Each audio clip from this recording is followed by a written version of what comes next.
E se io facessi ammazzare tuo marito? E io gli avevo detto, guarda, quando vuoi. Hi, welcome to my channel. Here I do two things that boost my serotonin, beading and telling stories. I know the format is super random, but I hope you'll enjoy it as much as I do. Our topic for today is the assassination of the Gucci fashion house heir Maurizio Gucci. And without further ado, let's jump right into the story. Patrizia Martinelli was born on the 2nd of December 1948 in Vignola, a small town outside of Milan. Her mother Silvana was working as a dishwasher in a local cafe, and her biological father was never present in Patrizia's life, so she didn't know him at all. Life was tough for her and her mother because money was always tight. That was until the year 1960, when Silvana married a wealthy businessman, Ferdinando Reggiani. By the way, if I'm butchering any names here, I'm sorry, I don't speak Italian, so please don't be pressed, I'm doing my best, okay? Okay. So, Ferdinando Reggiani owned a trucking company and had a lot of money, which paved the way for Patrizia's rise in the upper-class social circles. She started slowly climbing up the social ladder, building her status with an Italian establishment, but she wasn't quite there yet. She wasn't always rich, didn't come from old money, so she was kind of deemed an outsider. There was a real social division, and where you came from and who you associated with was a big deal. One source said that her mother was actually pushing Patrizia into this lifestyle because she was always scared to ever be poor again and wanted her daughter to have good connections within the elite. I don't know how true that is. Maybe it was her mother, maybe it was Patrizia's choice. It's really hard to tell, but I thought it was worth mentioning. Patrizia was a beautiful young woman with a strong will and charismatic personality, who people said looked like a short Elizabeth Taylor, calling her Liz Taylor of luxury labels. Actually, her being quite short was something she was self-conscious about. And it may sound weird, but that actually comes into play a little bit later in the story. Anyways, Patrizia slowly but steadily has become a socialite. And that was kind of her work status, her thing. All she did was attend fancy social gatherings and parties thrown by Milan's elite. And that's how she met her future husband, Maurizio Gucci. Maurizio Gucci was born on the 26th of September 1948 in Florence. He was the only child of Rodolfo Gucci and Sandra Ravel. Not much information is available about his childhood, but considering that he was an heir to the House of Gucci, I can assume that his childhood was short of trouble, at least financial ones. Some of the things he owned in his 20s were 2 Ferraris, huge art collection worth more than 300k, and a giant yacht. Fashion house heir was no stranger to lavish parties, and on one of such parties he met Patrizia. He was mesmerized by her beauty. To him, she felt different and exciting, so he asked a friend to introduce him to Patrizia, reportedly saying, "Who's that beautiful girl in red dress who looks like Liz Taylor?" For Patrizia, dating such a high-status man meant that she would finally be accepted in the highest of the highest, the crème de la crème elite circles, and live a life of unimaginable luxury. His money and status was certainly a huge factor, but she said and still continues to say in interviews that she did actually fall for him. He was good-looking, elegant and charming on top of being a potential money bag for her. The pair started dating, becoming a celebrity power couple. They were beautiful and rich, so the public really liked them together. They even had a nickname, Maurizia, like a combination of Maurizio and, well, you get it. They ended up marrying 2 years later, on October 28 in 1972, and moved to New York City. Maurizio's father, Rodolfo Gucci, was against their marriage. He was convinced that Patrizia was an opportunist, quote, a social climber who has nothing in mind but money. Yeah, I get it. She was into money a lot. But she was also an heiress to a big fortune from her stepfather, so she was also a rich gal. The marriage with the Gucci heir, though, would open completely new possibilities, and I've also read that right after they started dating, she insisted he buys her a Ferrari. So no wonder why Rodolfo was so skeptical. But anyway, Rodolfo Gucci, the father, cut his son's funding and even went as far as going to the Cardinal of Milan to help him prevent this unwanted marriage. But nothing could be done, and after Patrizia gave birth to his two granddaughters, he softened up a little bit and eventually gave up the fight and even gifted the newlyweds a luxury loft in Manhattan's Olympic Tower. In New York, the pair continued to make regular appearances at countless fashion events, parties, and other social gatherings. They befriended a bunch of celebrities, including the Kennedys, which, big deal, right? I am not even gonna describe the wealth that they had, but just so you know, they had a couple of islands around the world. Islands! Like, can you imagine just having an island all to yourself? Yeah, I can't. My broke ass cannot. No. Anyways, in 1977, Patrizia and Maurizio welcomed their first daughter Alessandra, and in 1981, they had welcomed their second child, Allegra. Their marriage seemed to be quite happy and lasted for over a decade. Everything changed, however, in 1983 when Rodolfo Gucci passed away. Rodolfo had left 50% of the family company to his son, which made Maurizio a majority shareholder and the head of Gucci.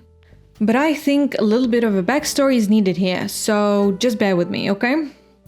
So, the House of Gucci was founded by Guccio Gucci in 1921. It was a small family-owned business selling leather bags, saddles. Is it saddles or saddles? Hold up. Saddle, okay. It was a small family-owned business selling leather bags, saddles, and other accessories for horsemen. After he died in 1953, his sons have inherited the company in equal parts.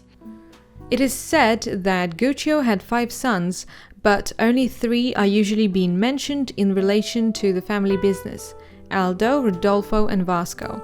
I haven't found any information about what happened to the other 2, but it's not really important to the story. Vasco died in 1974, so Rodolfo and Aldo divided the business 50-50.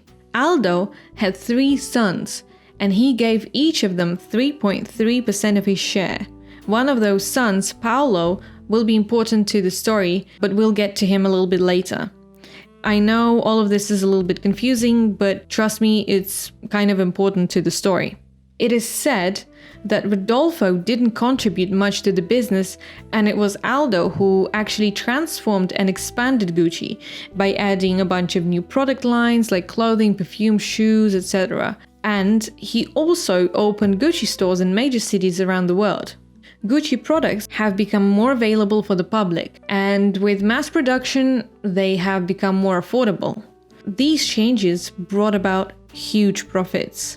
Basically, the brand was flourishing under Aldo's control, earning more than 50 million a year in profits. Even though he owned 40% of the share, he was still in charge as long as his brother Rodolfo was alive. Rodolfo didn't mind this at all, right? So he didn't contribute, as I said before.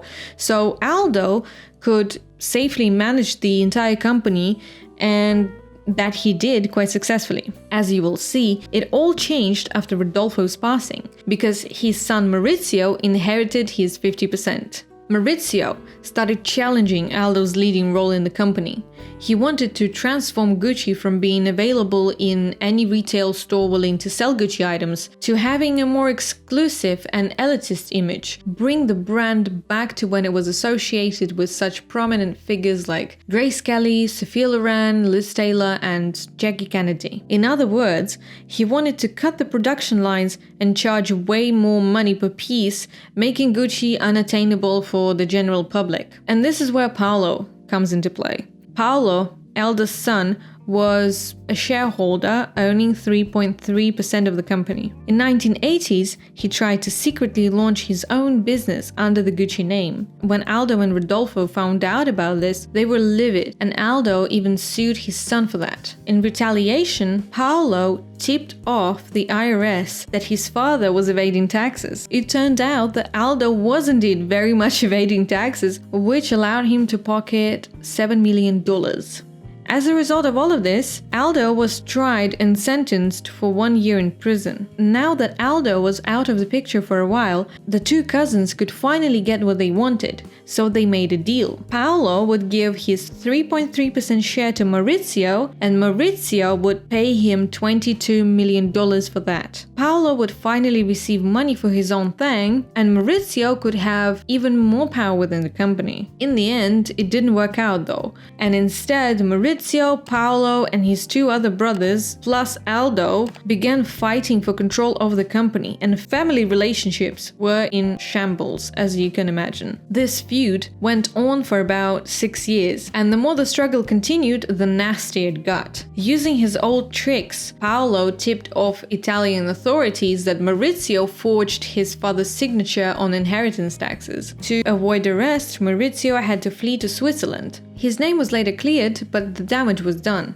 This, coupled with Maurizio's cut of some of the most profitable lines in attempts to make Gucci more exclusive, almost destroyed the business completely.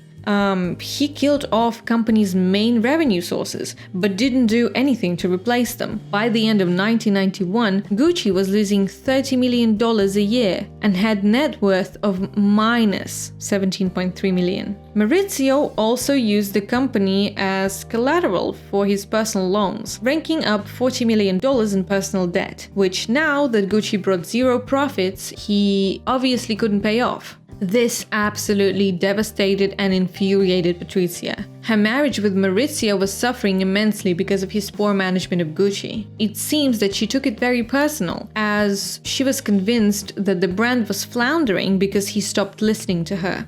She was very angry and highly disapproved of Maurizio's business decisions. And on top of publicly calling him stupid and incompetent, heavily criticized his lack of creativity, saying that he was like a pillow carrying, quote, the imprint of the last one who sat on it. Ouch. Reportedly, at the same time, she started going around asking people if they knew somebody who could shoot her husband. But we'll get to that part later. You see, before, Patrizia was very involved in the company's business. Maurizio used to come to her for guidance and always listened to her business advice. But the more power Maurizio got within the company, the more their relationship deteriorated. He became very irritated and annoyed at Patrizia for giving him her now unsolicited advice and felt more and more oppressed by her criticism.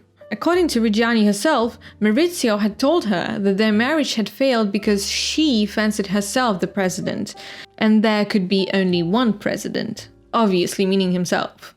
To pay off his debts and save the business, Maurizio had decided that it would be a good idea to buy his family's shares. As you already know, he had no money, so he found an outside investor called InvestCorp. With this money, reportedly it was about $135 million, Maurizio managed to buy Paolo's share first, then his two brothers' shares, and finally Aldo's share. Gucci's doors were nearly closed for good when Maurizio gave up all of his attempts and sold his 50% to InvestCorp as well. And from that point on, there were no more Guccis in Gucci. Side note, after InvestCorp took over, they put competent management in charge, and in 5 years the company was back on its feet, thriving. Patrizia was livid. She considered Maurizio a failure and the relationship suffered. In 1985, Maurizio told his wife that he was going on a business trip to Florence, but the next day sent a friend to inform Patrizia that he had left the family for good and the marriage was over. It's like breaking up by text. But anyways, the couple separated. In 1990, Maurizio began dating Paola Franchi, his childhood friend. They stumbled upon each other at a party and very quickly bonded over their unhappy marriages and very soon started dating. After that, Paola moved in one of Maurizio's luxury apartments in Milan. In 1994, the official divorce with Patrizia was finalized. As part of the divorce settlement, Maurizio agreed to pay an annual alimony of almost $1.5 million to Patrizia. And Patrizia, in her turn, was ordered to stop using the name Gucci, but she used it anyways because, quote, "I still feel like a Gucci. In fact, the most Gucci of them all." At this point, Maurizio and Paola Franchi have been together for about 5 years, so he started planning to pop a question to her. When Patrizia found out about this, she was fuming. She was extremely jealous and resentful. First of all, her ex-hubby was dating a young, tall, blonde woman, a complete opposite to her. Remember I told you she was self-conscious about her height? Yeah. Secondly, after their separation with Maurizio, she was hopeful that one day he'll come back to her. But, obviously, if he married another woman, there would be no more hope for reconciliation. Thirdly, if Maurizio ended up marrying Paola, Patrizia's $1.5 million alimony would be cut in half to $860K a year, which she said was equal to, quote, "a bowl of lentils." Moreover, were they to marry and have children, Patrizia's daughter's inheritance would be in jeopardy.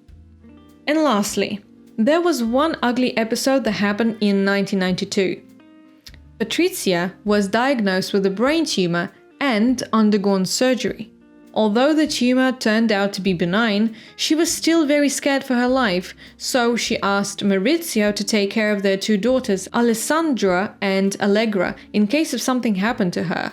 But Maurizio refused. And that was the last straw for Patrizia, and she decided it was time for action.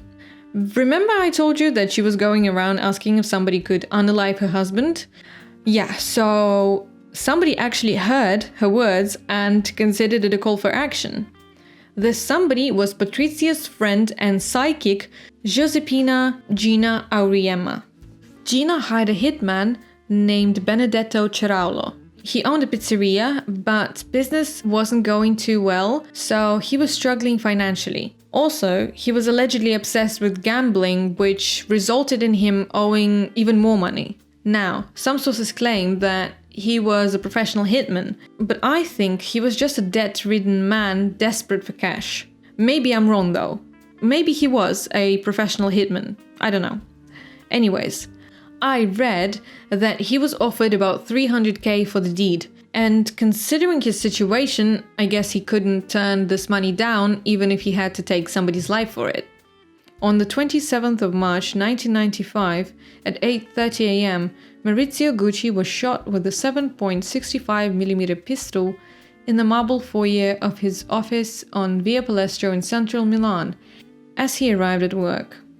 He was shot 3 times, one in the back, one in the shoulder, and the final fatal shot was in the face. The whole world was shook, as it has become one of the most notorious murders in Italy's modern history. Nobody knew who to blame and why Maurizio was assassinated in such cold blood. The investigation began, but there were more questions than answers. What was the motive behind it, and who was the mastermind? Maurizio had a fair share of enemies among his business partners as well as family members, but at the time it was hard to point a finger at certain people because there were a lot of them who wanted Maurizio dead. There was close to no evidence, and the only thing the witnesses could say about the gunman was that he was stylish. Not much to go with. The first breakthrough came 2 years later, in January of 1997, when the head of police for the Italian region of Lombardia, Filippo Nini, received an anonymous call. The caller asked to meet Nini in person, claiming that they knew what had really happened and who was behind the assassination. Upon meeting with the head of police, the informant claimed that he was staying at a hotel in Milan where he had heard the night porter boast about having recruited the man who gunned down Maurizio Gucci. This information had finally gave the police something to work with. They slowly started unraveling this mystery and came to the conclusion that in its center was none other than Maurizio's ex-wife, Patrizia Reggiani. Other people that were involved were Orazio Cicala, who was a getaway driver, and Ivano Savignoni, a hotel worker who helped to organize this crime. So, how all the culprits were caught and discovered? It seems that Patrizia didn't pay the group what she promised them to pay, and an undercover police officer pretending to be a hitman managed to record a call of all of them talking about the money she owed the group. This recording became the strongest evidence in the case, but there was more. Her going around and asking for a hitman came into play. Honestly, I'm surprised it didn't come out sooner, but okay. Also, the day Maurizio was shot, Patrizia left a one-word entry in her diary saying "Paradisos," which means paradise in Greek. I guess it's not a crucial piece of evidence, but it adds into the pile. She also had a very clear motive to get rid of her ex-husband, and the fact that it was done before Maurizio had a chance to marry Paula shows that the timing was very convenient for Patrizia. On the 31st of January 1997, all the people involved in the case were arrested in connection to the assassination. It was reported that Patrizia was absolutely calm and unbothered during her arrest, wearing a floor-length mink coat and diamond jewelry. Girl is so extra. She was confident that she would be released the same day and that police had nothing on her, but as you can imagine, she was not released for almost 2 following decades. The trial began and lasted for about 5 months. Patrizia adamantly denied directly asking anyone to kill Maurizio. Her lawyers pointed fingers at Gina, claiming that it was her who ordered the assassination and that she did it to later blackmail Patrizia. Funny enough, Patrizia herself contradicted their words by stating that the murder, quote, was worth every lira. Like, this lady just doesn't care at all. The lawyers also tried to convince the judge that Patrizia could not have done this because of her tumor, saying she was incapable of planning the crime. None of this worked though, and as a result of the trial, Patrizia and all of her co-conspirators were convicted of premeditated murder. She was sentenced to 29 years in San Vittore prison in Milan. Gina Auriemma was given 25 years, the hitman Benedetto Ciraulo got a life sentence, his getaway driver Orazio Cicala 29 years, and Ivano Savignoni got 26 years in prison. When asked why she hired a hitman and didn't do it herself, she said, quote, "My eyesight is not so good and I didn't want to miss." Media and the public were absolutely outraged by the news and even gave Patrizia the nickname the Black Widow. In the year 2000, Patrizia had successfully appealed her sentence and had it cut down to 26 years. Reportedly, she had privileges in prison and was even allowed to keep a pet ferret, whom she called Bambi. She herself said in an interview that she had special treatment and had great time at peace spending her days in the garden. In 2011, she was offered to be released on parole on the condition that she finds herself a job, but she declined it, declaring, "I've never worked in my life and I don't intend to start now." In 2014, however, she agreed to the terms and got released, serving only 16 years instead of initial 29. As part of the agreement, she started working as a design consultant in a jewelry company. Now, I've read that at some point she was complaining that she has no money because her daughters cut her off from the Gucci fortune and she can't afford to buy proper clothes and wears Zara now. But I've also found information that she is actually getting $1 million every year from her ex-husband's funds, plus $22 million for the time that she had spent behind bars. So now she's like, what, 72? From what I've read, she's enjoying her life after, unaliving her ex. I mean, like, okay, if he married Paula, Patrizia would still get almost $900K a year.